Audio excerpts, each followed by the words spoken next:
so it is a bolus. So our classic bolus that we're using on commercial dairies is rumination activity. So everything you can do with an external monitor, but then the magic happens with that internal temperature monitoring to an accuracy of 0.018 degrees Fahrenheit. It's just really neat. Not only the ability to catch cows with an immune challenge early, so a fever or a metabolic issue up or down on temperature, but also then that ability to diagnose.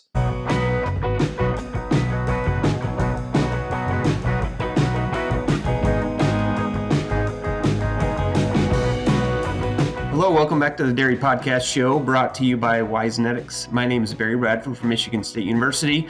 Today, I'm happy to welcome to the show another Michigan resident, Brian Sanford, who runs the U.S. East team for the company smaXtec. Brian, thanks for joining today. Thanks for having me. So tell me a little bit about your background. Are you a Michigan native originally? Yeah, so grew up with dairy on both sides of the family, small dairies. My grandfather on my mom's side actually had a parlor and free stalls in the 60s and 70s, which, as growing up as a kid, I didn't know was a big deal until I got back into the dairy industry and realized how far ahead he was. So always been interested in pushing and excited about the dairy industry, and then worked on the nutrition side for about 15 years before making the move to smaXtec. Okay. So you said got back into the dairy industry. So did you work in another sector for a while? Yeah, so I was on the real estate side for about 10 years, kind of built some of those sales skills and didn't know what I wanted to do when I grew up. And after missing it for a while and realizing that wanting to go back to the dairy, I kind of made that around 32, made that change. And you did nutrition mostly in Michigan, or who did you work with? Mostly in Michigan with AgriKing. Okay. And then focused on forage quality, forage treatment, and managed the team here for 8 years as well. Good deal. So what has it been like? It's kind of a very different aspect of dairy, right? But your connections and stuff are all, of course, useful. But what's it been like working in the technology side now? Not dramatically different. I mean, the biggest thing is probably just the direct focus on health and repro. Okay. Yep. On the nutrition side and the forage quality side, that's the direction everyone's headed is health and repro, longevity. But Right. on the sensor side, it really amplifies that. So, I was watching sensors all the way along. About 7 or 8 years ago, my son and I took a trip to University of Kentucky, met with one of Bewley's research assistants. He was working on a junior high prepared FFA speech, and they had some boluses in cows. And I can remember stopping at the end of the driveway and going, man, if somebody really figures that out, because at the time the communication kind of sucked and the battery life wasn't very good. But I'm like, man, if somebody can really figure that out, this could be a lot of fun.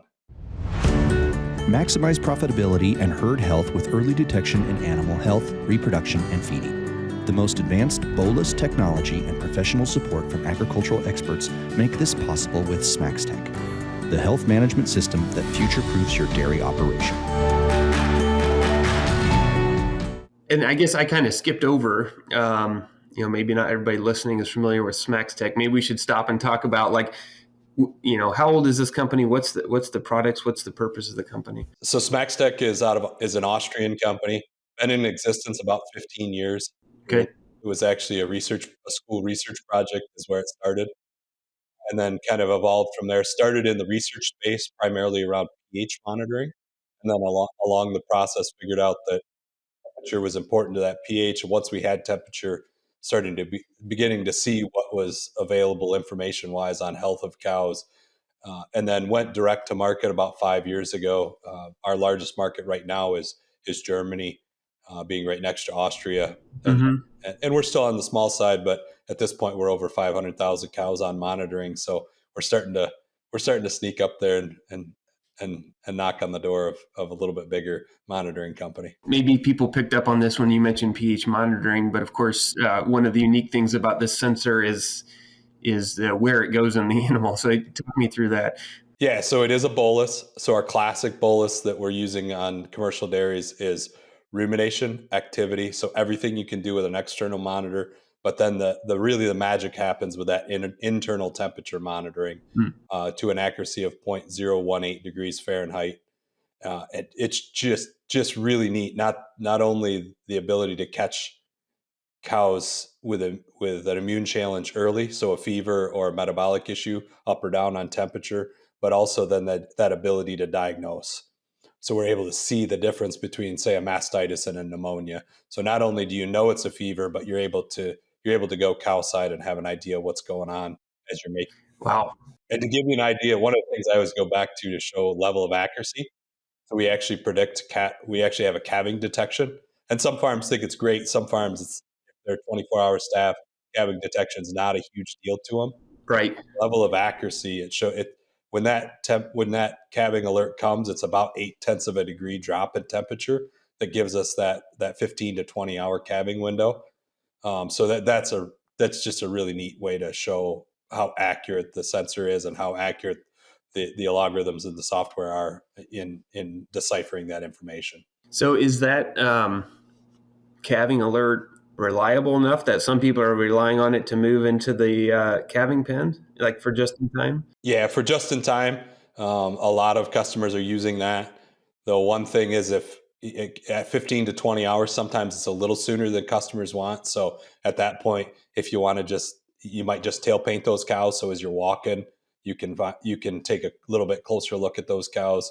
And then the one thing that it's probably most important on is that cow that has that metabolic change, that drop in temperature, but she doesn't have a calf within 24 hours. That gives us some indication that something's not quite right. Interesting. So I guess, having done rectal temps on lots of cows, I mean, one question when I first heard about this, one question I had would be, well, there's probably a full degree difference in baseline temps between cows as a starting point. That was an initial concern. How does this sensor deal with that? Right. You're going to be right around average cow temperature is going to be right around 103 at the reticular temperature. Okay. So it is going to be obviously hotter than you're used to seeing. The one thing is, once you get to using the system, you don't really tend to pay much attention to what the actual temperature is. It's more about the temperature behavior. So you've got her 5-day average, and then what is that 8 or 10-hour temperature spike on a subclinical mastitis? What has that temperature behavior been like? And that temperature spike on subclinical mastitis was one thing that really surprised me as to how quickly that temperature dissipates. I mean, it comes on quick, it goes away quick, Yep. and it really shows why so many farms have gone away from daily temp checks, because you have it's about, even if you're on the right day, it's about a 1 in 3 chance that you put the thermometer in or at the right time. Yeah, absolutely. And we've done controlled experiments with continuous temperature monitoring, and you're absolutely right. We can spike to 104 degrees or higher, and they're back to baseline within 10 hours in many cases.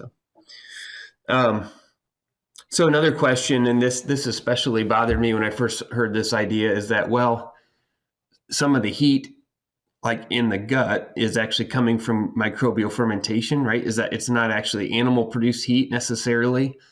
And then, so that's one piece that concerned me about the reliability of this. And then the other is, of course, when cows drink, especially in the winter, right, you're getting a shock of cold water that's going to probably change the temp. So how do those things affect these measurements?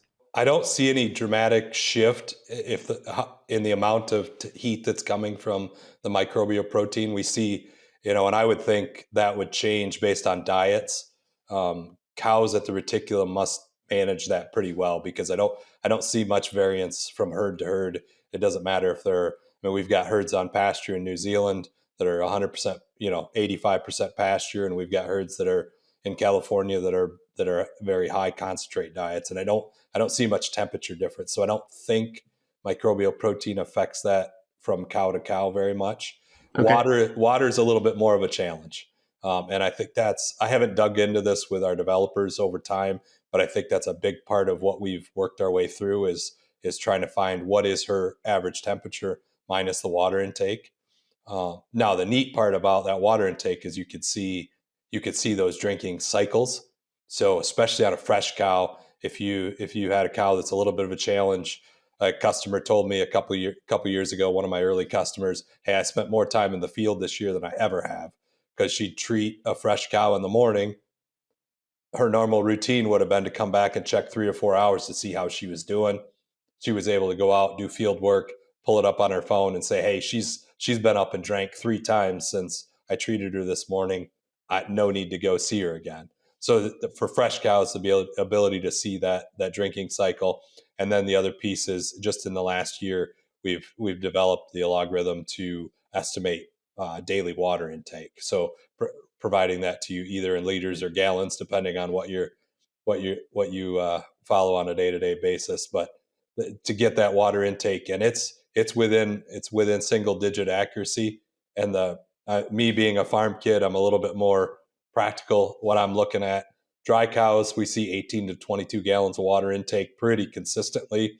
I don't ever see a cow that's really cranking on milk drinking less than 35 to 40 gallons of water. So I think it's just from a watching it and a practical standpoint, it seems pretty darn close. The other thing, it's really easy to envision how this could be perhaps the most accurate way to measure rumination, right? Because it's right there where the gut's contracting, but maybe a little harder to envision, how something that's in the gut that's contracting and moving could also sense cow activity, like walking, and particularly for like heat detection. So how accurate is it at that? I mean, we use a 3D accelerometer just like any other device on the market, but it sits in that reticulum. The smaXtec algorithm actually knows the angle in which it sits at, so it's laying in the reticulum at the right angle. So one, it won't give you rumination if it happens to get stuck in the rumen mat on installation. It knows if it's sitting at the right angle, so it won't report bad rumination data. And then that rumination is figured off of the reticular contractions. And as you know, there's particular patterns of reticular contractions depending on where that cow is in her eating and chewing her cud. So it's actually using those. So I don't want to take anything away from external devices. They're a big part of the reason I'm here. They do a great job. If we're tooting our own horn, there is definitely some advantage to being on the inside and that having that reticular contraction to be able to monitor specifically. The other, and then flipping over to the activity, because it sits in that spot, it actually is a pretty darn good, when you think about either being on the neck with a collar or on the ear with an ear tag. I think sitting in that reticulum probably is the most stable, still spot to sit. Mm. We all know you can predict heat, you can predict estrus with a collar or an ear tag very, very consistently. But that's we're sitting in a really good spot. It seems, I think people think of it as a floating around the rumen, but it actually sits down in that reticulum in a fairly lodged in still spot. So Okay. with heat detection, it's a pretty easy one for us to match what everything else that's on the market as well. Well, I have some practical questions, and some of this I don't know if it's all like, if you have research to back up exactly here's what you should do. But with 500,000 cows on this, I mean, I'm sure there's a lot of experience coming back that you guys hear. Do you see people doing different treatment protocols because this is giving them temperature changes before maybe clinical signs show up? Is it changing how people intervene? The first piece is you have to bring people along. When you send the treatment team out, or if on a smaller dairy where the owner's doing the treatment, the first comment is there's nothing wrong with that cow. Yeah. And so sometimes it does take, hey, that cow had a temperature today. She had a temperature again 3 days ago. So it's 2 or 3 temperature spikes, and then all of a sudden she's got clinical mastitis. And sometimes it takes seeing that process to believe that fever has, and one of the things that we fight, and it was very early on here in the U.S. market, is, well, she'll self-cure. And she does. But as you know, and a lot of the research shows, it takes a ton of energy. If I've got my numbers right, I think it takes about 60 pounds of the glucose it takes for that immune response is the equivalent of about 60 pounds of milk. So if she gets hit with an immune response 3 times in 1 week, the kind of energy that takes. So we do have a lot of customers doing a number of different protocols on these subclinical cows. Very few of which have anything to do with antibiotics. They're all nutraceuticals, probiotic, yeast, a bunch.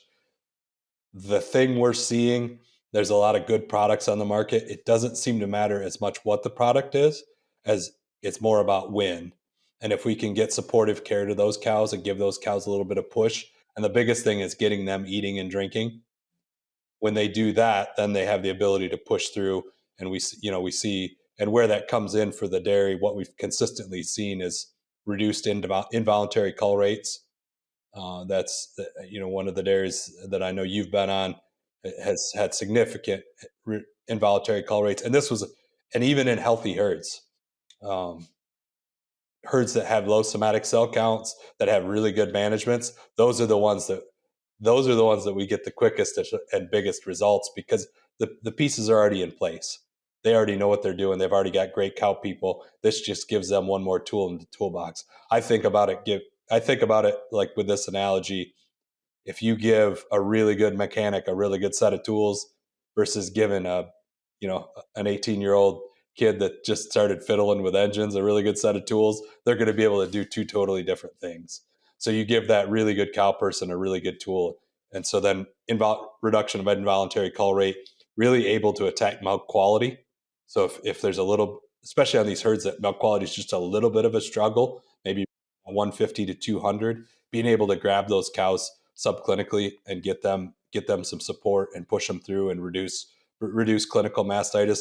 The hardest one I think to find is those subclinicals that never go clinical, the ones that just hang around. They end up being that cow that 40, 50, 60 days down the road, she's lost 40 or 50 pounds.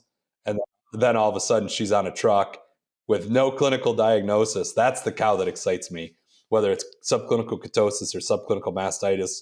Those two are pretty easy to solve with a number of different, fairly cheap treatment options. And then we could keep those cows on the farm. And that's a big part of where I see involuntary cull rate. On the fresh cow side, the ability to diagnose, if we're 4 or 5 days in, if we know rumination's off, that's not a real great indicator, because a lot of cows at 4 or 5 days in, rumination hasn't fully recovered. But to see, is she running a fever or is she still down in temperature? And now we can really have a lot more of a rifle approach as to how we're gonna help that cow and keep her moving forward. So I kind of wandered around on that answer, but does that get us down? And I guess the last one is peak milk. So really being able to find those laggers, whether it's from subclinical mastitis, subclinical ketosis, whether it's an early hoof infection, respiratory. Respiratory is one that we're able to catch before she loses any milk or drops in rumination. And that's the thing to remember on all of these. With a high cow, we're going to catch them with a temperature but 2 to 3 days before rumination drops in. And in some cases, rumination never drops. So the ability to help these cows and move them along. But those peak milks, not because we raise peak milks higher, but because we're able to pull that bottom up and grab those cows that are lagging around on the bottom. Peak milks on the herds that we've had milk weights on, we've been able to push those up significantly. One thing I never thought about before, but if you're catching cows a couple days before clinical signs of mastitis, typically by the time cows are showing clinical signs, they're already getting sort of reduction in CFUs, right? The actual pathogen is getting knocked down. So usually if they're going to spread pathogen, it's before we actually see signs. So I never thought about this before, but do you have farms with hospital pens where they're chucking cows over there much quicker? And is that potentially helping reduce mastitis pathogen spread? The biggest thing is we tend to see a reduction in cows going to the hospital pen if we're able to support them outside.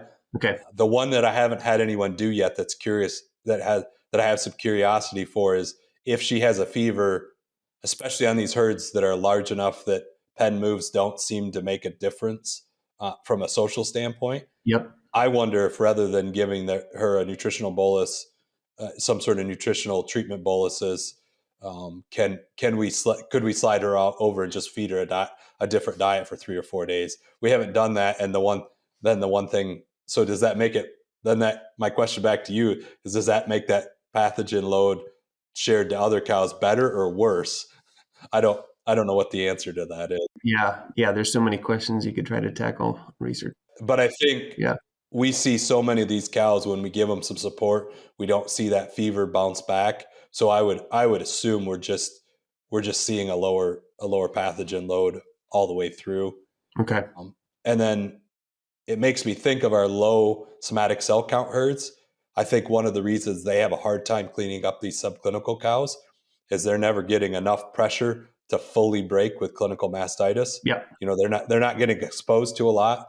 So they only get a little bit, and then they're subclinical, and they're subclinical. They're not truly triggering an immune response, right? Yeah, it's just this fever, and then they never go full blown clinical. So that's part of why I think some of our really healthy herds have this gives them such an advantage, because they can find those cows that just need.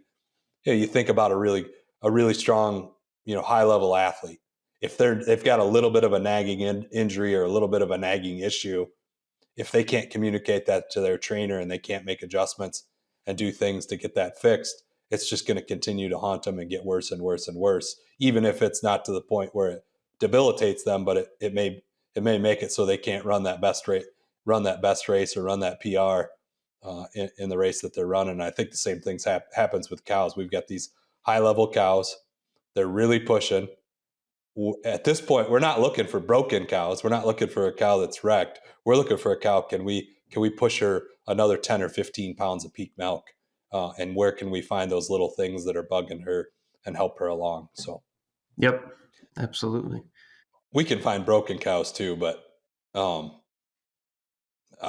it's a lot more fun if we can get to them earlier. Frankly, if you can't avoid a whole ton of broken cows, you're probably not in the business anymore at this point, right? Yeah, a lot of that has been moved on. It's amazing the dairy managers and the treatment teams, how good they are in the dairy world at this point. So you kind of alluded to some of the farms where you think this is having a big impact. Are there, I guess talk about that question broadly. Do you think there's other types of particular farms that really benefit the most? Yeah, we've got a huge range. Some high.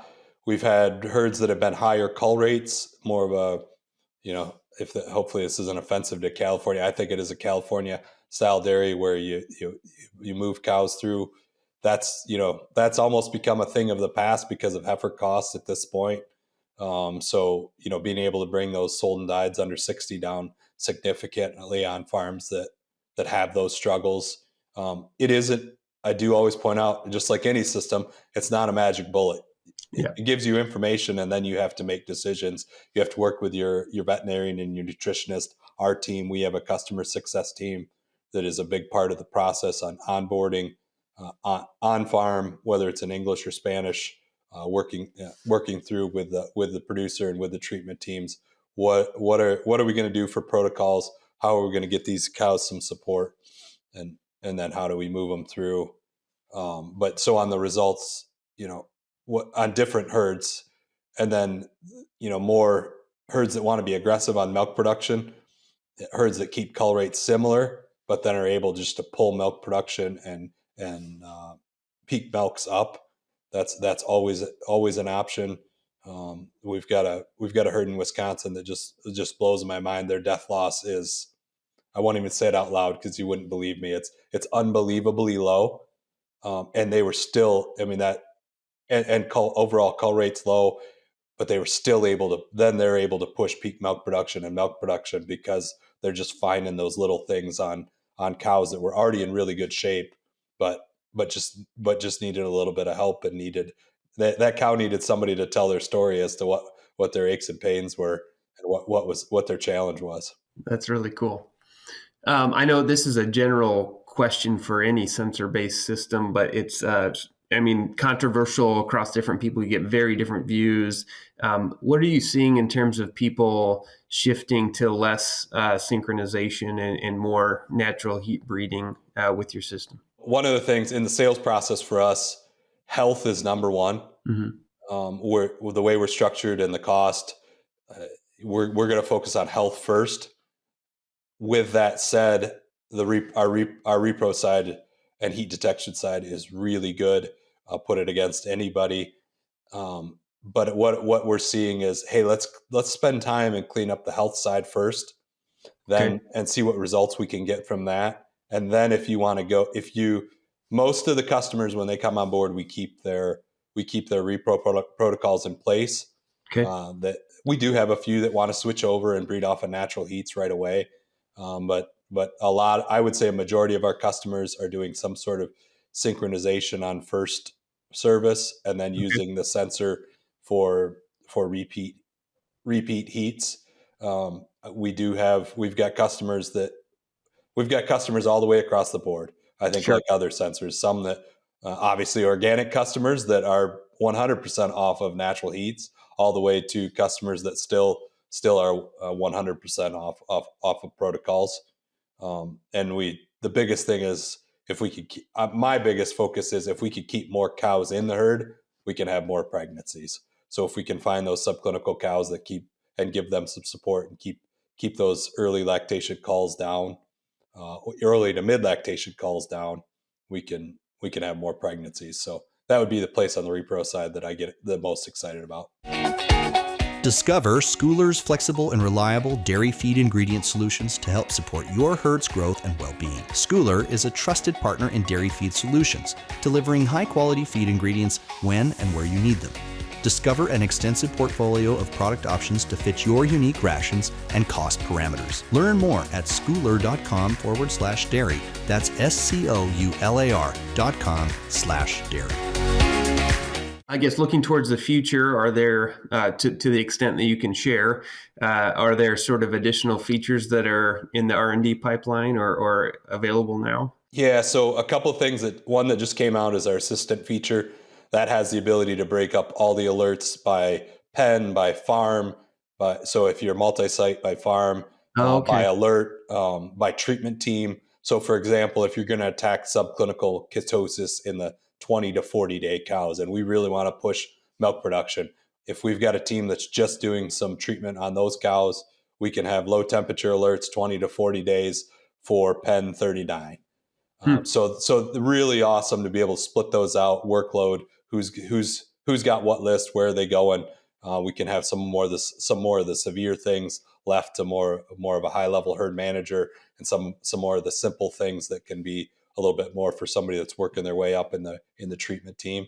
Yeah. Some things that are coming. We're in constant development. We've got over 50 people on the programming and development side, and my apologies to the smaXtec people. I probably used the wrong words. But we've got a huge team. It was very evident to me when I first went to the home office. I work for a technology company that happens to be in the dairy business. We're not a dairy company that happens to be in the technology business. So we were actually just it's had been announced but not closed. But we were acquired by an investment firm, KKR, which is going to bring a chunk of initial investment, and I'm excited to or a chunk of the next investment. I'm excited to see what'll be next. There's a lot of things already in the pipeline. Most of that's around herd management, integrating with sort gates, Hmm. integrate, doing better integrations. We integrate with all the herd management softwares that I'm aware of now in some way or another, but just making that better, more of our information being able to push automatically into your herd management software. And then there's just some little things like when you put a vaccination in, say Dairy Comp, can we pull that down and mute that temperature alert? Yeah. Because you do get a temperature alert for most vaccinations, and that can be just continually working on some of those challenges. And then the one thing that's been out there, I mean, how we originated was that pH bolus. In the U.S., we just hired Dr. Louisa Cook, and she's coming on from the nutrition side. She's really going to focus on using that pH bolus both on full setup customers, but even customers that work with one of our competitors. If they want to run 10 or 20 pH boluses, either for a 1 or 2 time TMR audit on steroids. So if you wanted to do a TMR audit and you wanted to run those pH boluses through your dry cows, through your pre-fresh, through your post-fresh, to your high group, and see what's going on, see what feed management changes you can make. If a nutritionist wants to look at a particular ingredient, or if a nutritionist just wants to look at, hey, what are we doing? Is there anything we can do to tweak these diets to really dial in either pH levels or pH amplitude. We have that ability, and now with Louisa, we have that resource available to really help the farm and the nutritionist to dial in some of the pH. So taking on-farm diets to the next level, that really I think can be a lot of fun, and we're dabbling with that now and learning, and just some of the little things like on a dry cow diet, I could see every day that high pH, what time they're getting fed, and you can Oh yeah, for sure. Yep. and then can we go back with another group of boluses, maybe push feed up a little more, or can we look at going to twice a day feeding? We discovered one the other day on a customer that's using the pH boluses. The heifers are in the regular dry cow group, and those heifers, they have some edema issues. They've had some edema issues. Well, what we're finding looking at the cows versus the heifers on pH, those heifers probably just aren't getting very good intake, and or just getting what's left over at the end of the day. And so I think they're going to go ahead and pull a group of heifers and put them in another pen to see if we feed those those pre-fresh heifers separately, can we get intakes up, and maybe with that clean up some of their edema issues. So some really cool things on the pH side. But just to be completely clear, the pH, this is always confusing. The pH is a separate bolus. So when we're talking about rumination activity and temperature, that's our classic bolus. The pH bolus can be used as a single solution, but you've got the pH for 150 days. But that bolus also does the rumination activity and temperature. So obviously a little more cost on that sensor. That's why it's not going into everybody. And it is the pH portion. The rest of the bolus is good the lifetime of the cow, but the pH bolus is good. The pH sensor is good for 150 days before that rumen film really builds up on it.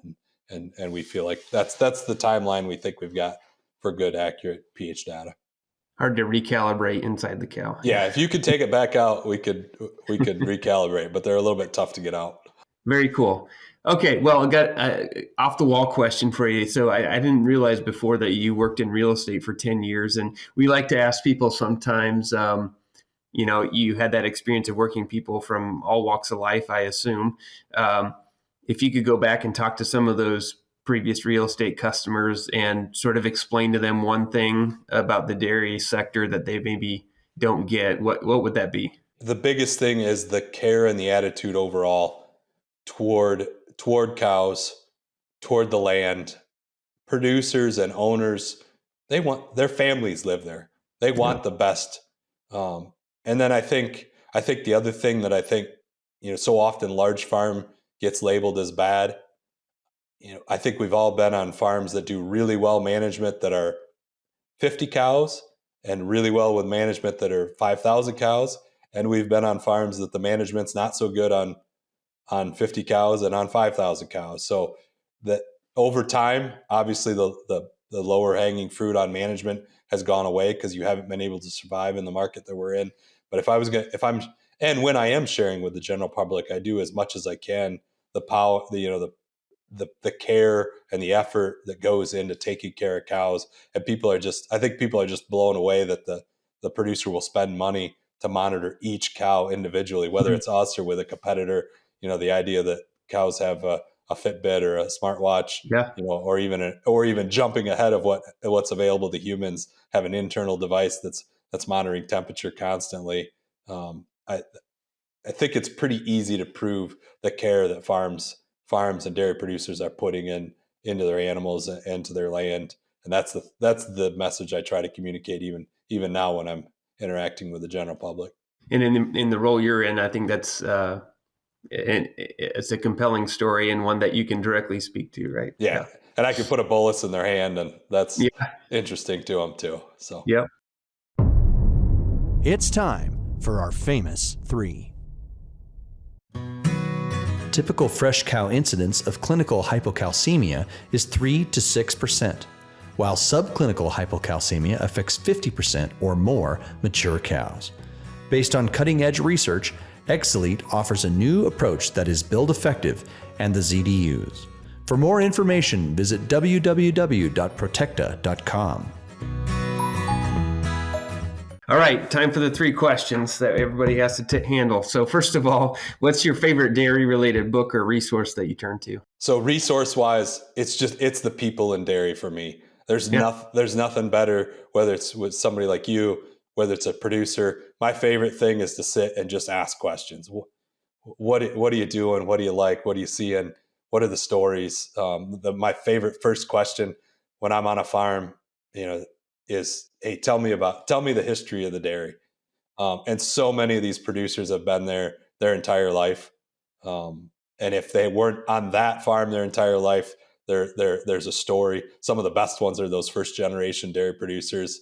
But that story, and it's a lot of fun because you take a rough, gruff, old farmer, sometime a first generation American, and you just watch them melt away Yeah. when they tell that story and tell the story of raising their kids on the dairy and spending their life on the dairy. That's the people, and then it's been fun with with LinkedIn to be able to see the people that work within the dairy industry. That tends to be more industry professionals, but to see all the stories and all the resources that get shared. I'm not going to be one who's going to sit down and read a 20 or 30 page research paper very often. I'll skim through it, but to see those articles and those things shared on a regular basis, um, uh, lots of volume, not very much depth is my reading on the dairy side. So it's great. It's great learning from the people. Well, yeah, when you have to be broad and connect things, right? You can't invest too many hours in one thing, but yeah, I agree, it's useful. Excellent. What about your favorite book or resource outside of agriculture? So my favorite book, um, Moneyball, about the Oakland A's and Billy Beane, which kind of fits because I really love digging into the KPIs on dairies. But I really like some of it is because those numbers that they focus on are just so simple and they were ignored for so long.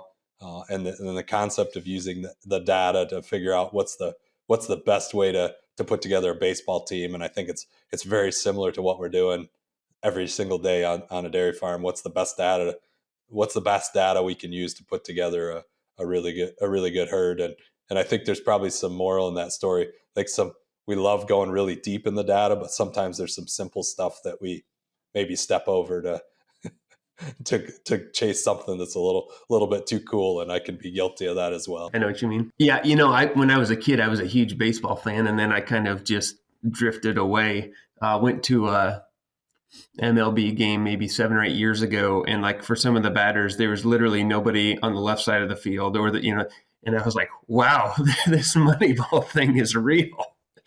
It was just shocking how much it had changed. Yeah. Crazy. Okay. Lastly, in your opinion, what sets successful dairy professionals apart from those who are less successful? I think just the attention to detail and the ability to be really good with people. Right now, the farms that have employees, whether it's a small number of employees or a large number of employees, they've got attention to detail when it comes to the cows. But they on a regular basis on a really well managed dairy, you're seeing people that have been there 15, 20, 25, 30 years. They obviously care about their people. They figure out how to take care of them. And I think we all know that pay is not going to be the number one thing to keep people there. You do have to be competitive, but they want to feel like they're valued. They want to feel like they're taken care of. They want to feel like they're part of something bigger than themselves. And I feel like the dairies that are really making it, that's one of the things I see on a regular basis is the people that have been there a long time. Well, Brian, as always, I've enjoyed the conversation. Thanks so much for being on the show today. Thank you. It's been awesome. Again, our guest today has been Brian Sanford from smaXtec. And this has been another episode of the Dairy Podcast Show brought to you by WiseNetics. If you haven't followed or liked the show yet, make sure you hit the button so you don't miss the next episode, and we'll see you then.